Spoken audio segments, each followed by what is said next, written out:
I grew up in a Christian home, but college is a time to choose one's own path. In a 5-minute video, I can't show you all the reasons for my current beliefs, but I can show you the path I took to arrive where I am today.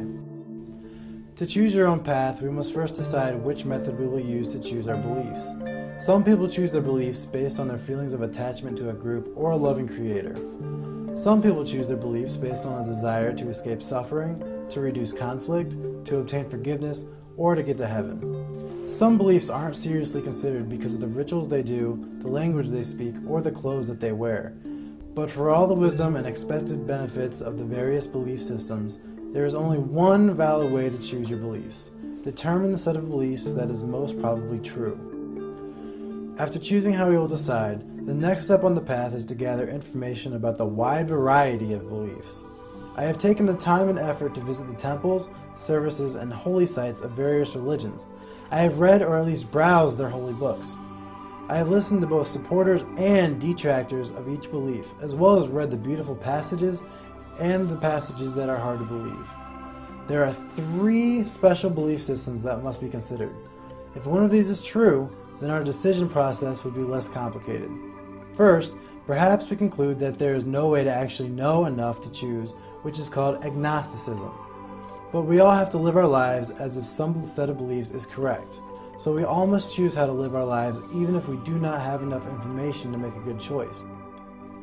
For example, if you're driving your car and the speed limit is not apparent, you still have to choose how fast to drive your car, and so you are required to take your best guess. Also, choosing beliefs is about probabilities, not certainties.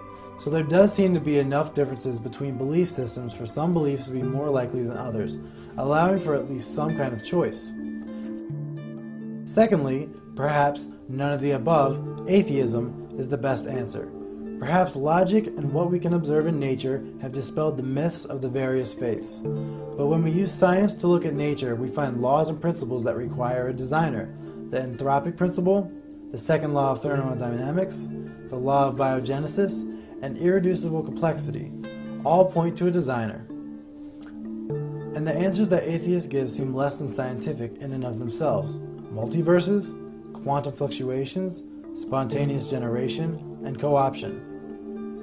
Also, there seems to be something special in the fact that the most densely complex area of the universe is in the human brain. So, science in and of itself does seem to point to a designer of some kind, rather than none of the above. Third, since all belief systems have some amount of wisdom, then perhaps all the above, such as Hinduism, is the best answer. There were 3 blind men in a forest touching an elephant. One touched his trunk and thought it was a snake. One touched his leg and thought it was a tree. The third touched his tusk and thought it was a spear. So maybe beliefs are like that. Perhaps all our separate truths are only part of one greater truth.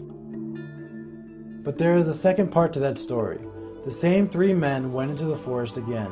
This time, one touched a snake, the other touched a tree, and the third touched a spear. And so they determined that they wouldn't be fooled again.